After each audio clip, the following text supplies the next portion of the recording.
France. There's a story they tell about France, which is a little bit of a naughty story, and that is that when the world was created and France was made so beautiful, the other countries went to God and say, "Why did you put all these beautiful things in France and leave us a little bit short-handed?" You see, and so the Lord thought about this for a moment, and he said, "Well, in that case, I'll equal things up." He says, "I'll create the French." So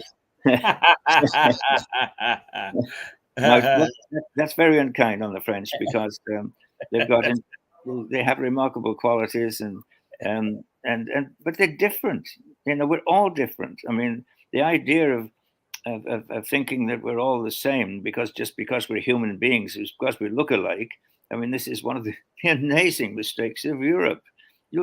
Europe will never work. You'll never make a German out of a Greek or a Norwegian out of a Portuguese. I mean, they're totally, totally different people, totally different approach to life. It's a failed experiment, and the beauty of Europe was in our differences. You can't just put everybody into one mold and expect them to react in the same way. Never. Now, you're from Northern England, and we still talk about the North-South divide here. Is that true of France, North-South? There's a distinct divide in France between the big cities and the country. There's been a demographic shift over the past, since World War II, to people moving to the big cities, the new professions, and certainly latterly with the information business, the computers and what have you. So young people tend to gravitate towards the major centers. So you've got this antipathy, which always did exist between rural France and urban France. And so that's the big difference. It's not so much north and south. There are regional differences where people try to protect their own individual interests. But no, I wouldn't say there's any antipathy between the north and the south. But then again, Keith, I'm not sure that I really felt there was one in England. As a northerner, when I went to the south, it was when I went in the army, I didn't feel that I was out of place. I felt quite at home in England. And England is too small, I think, to have truly in-depth regional animosities. And we're a fairly mobile population in Britain. So I never experienced what you just mentioned, the north-south divide. No, I feel that we talk a lot about that, but I've never really seen evidence of it. Well, on a social level, personal level, I must say that I agree with you.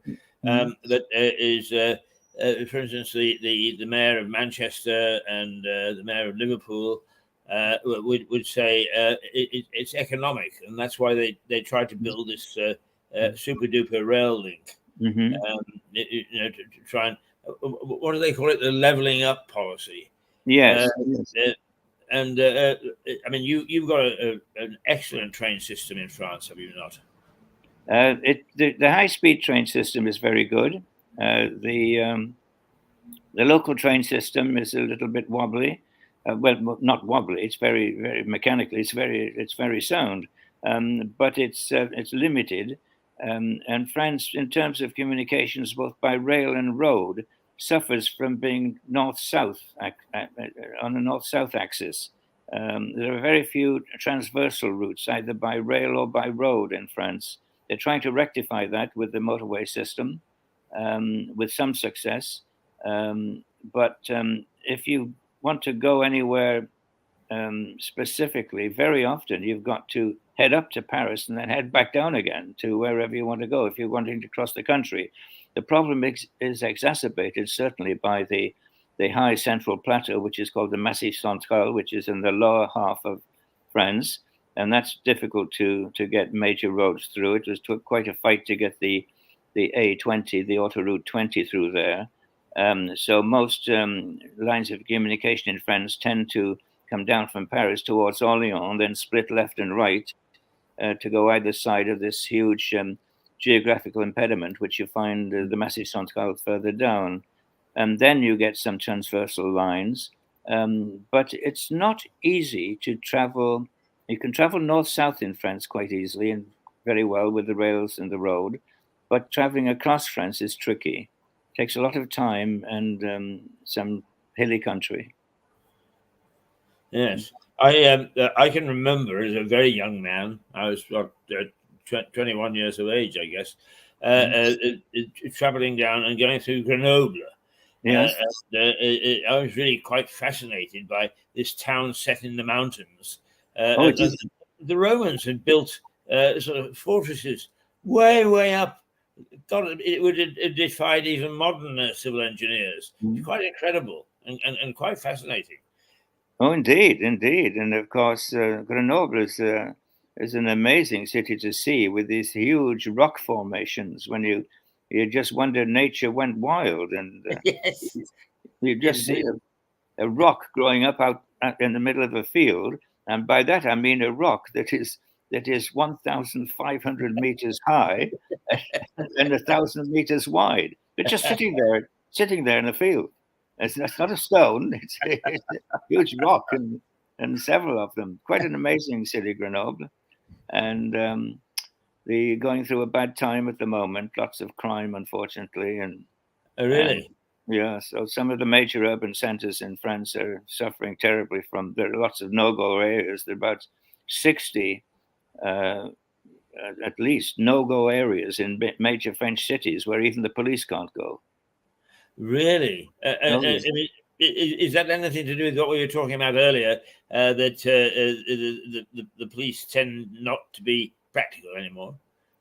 Well, the police, when I say no-go areas, the police can't go. They can go if they go in force. But if you had a couple of bobbies or gendarmes, as we call them, just wandered into these quarters, I mean, they're taking their lives into their hands. And they would either be chased out or if they try to defend themselves, they'd be the guilty ones for causing social unrest.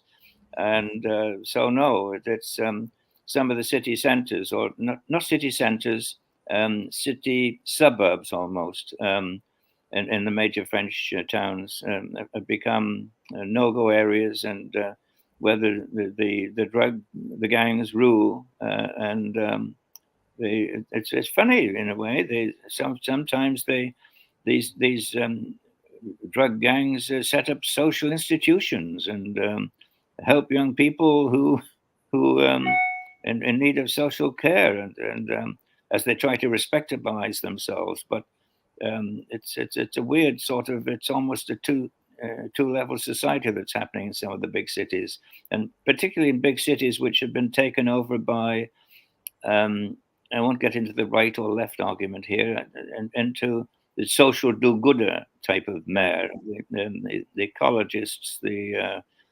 and those people who want to provide social services and want everybody else to pay for it, and so there's very little discipline in these towns. It's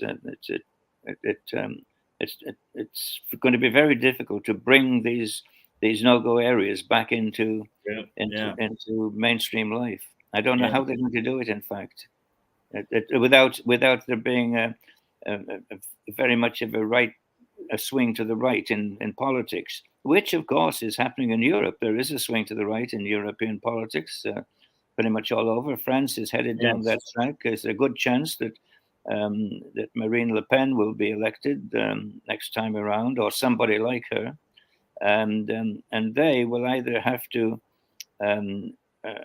compromise on their values, of what they consider their values, or there'll be an almighty clash. And I think it could lead to a lot of social unrest in future years. It's very interesting what you say, because I've been watching particularly Suella Braverman in Britain. don't know the lady well enough to know whether I would approve of her politics, but she is certainly outspoken and calling a spade, and a lot of things which people wouldn't talk about, sort of social issues which are just unsupportable. We mustn't put up barriers to stop people landing from little craft and so on. Mm-hmm.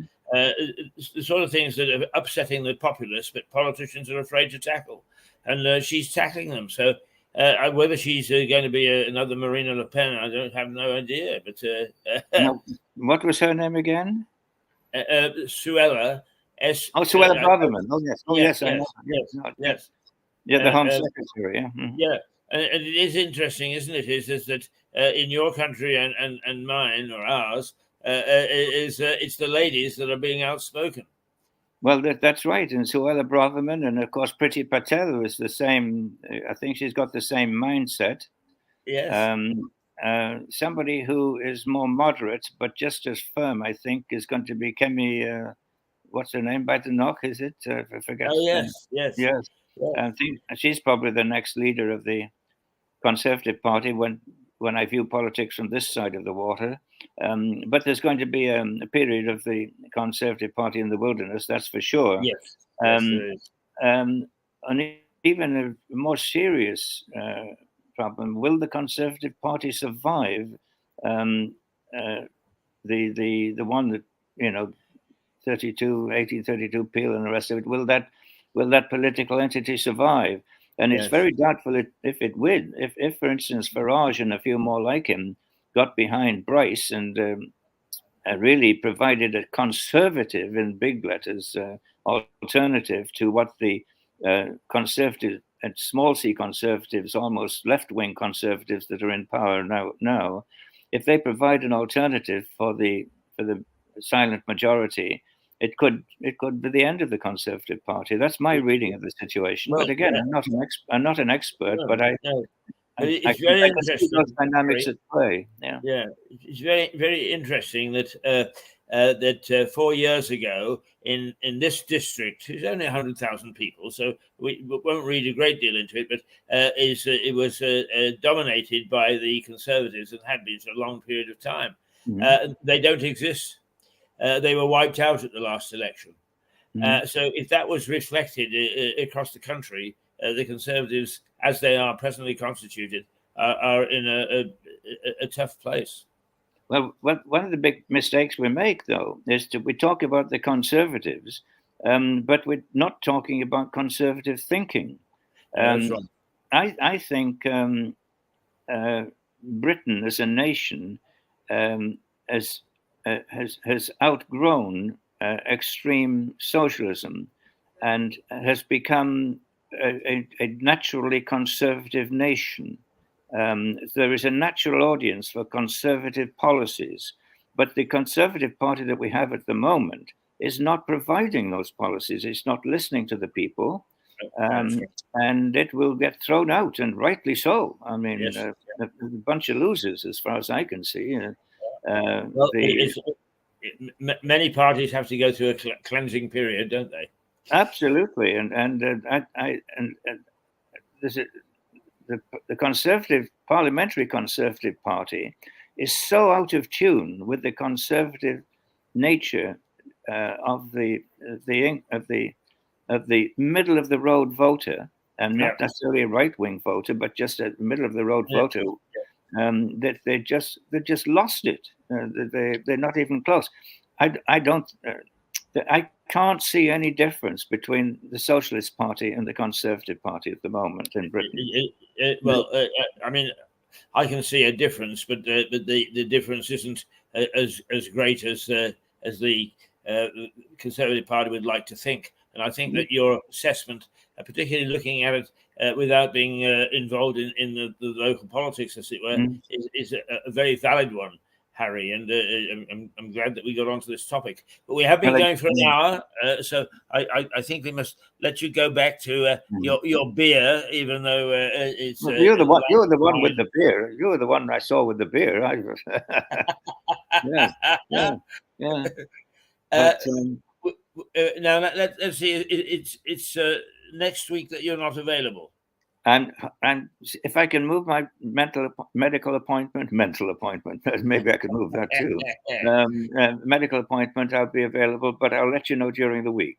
But certainly, All I'll right, be back excellent. the week after with the If young not, then we'll lady see you. from the tourist office. Absolutely, we're looking forward to that.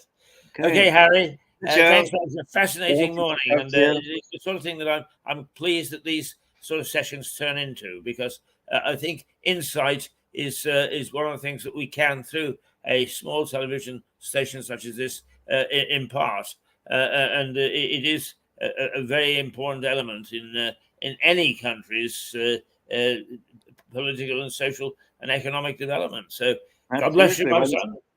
Well, neither of us are experts. We're just simple lads who got to where we are. That's right. But we do have the advantage of having an outside view to bring into a more independent perspective, independent assessment of our country, of Britain, and created from having experienced a large number of different societies and ways of doing things. Yeah, I hope that we both, without bias in this, and I think that gives us a certain detachment, but a more accurate perception of what's happening in Britain. I couldn't agree more. Yeah, Harry, we'll talk to you next week, hopefully, but if not, the week after. Okay, terrific. Talk to you soon. Bye. Bye, Keith. Bye. Bye.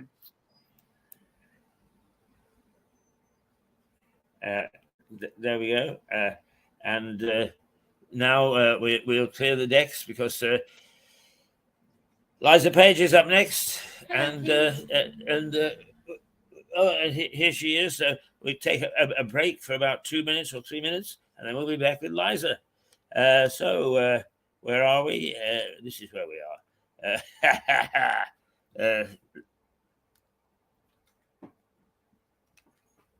Yeah.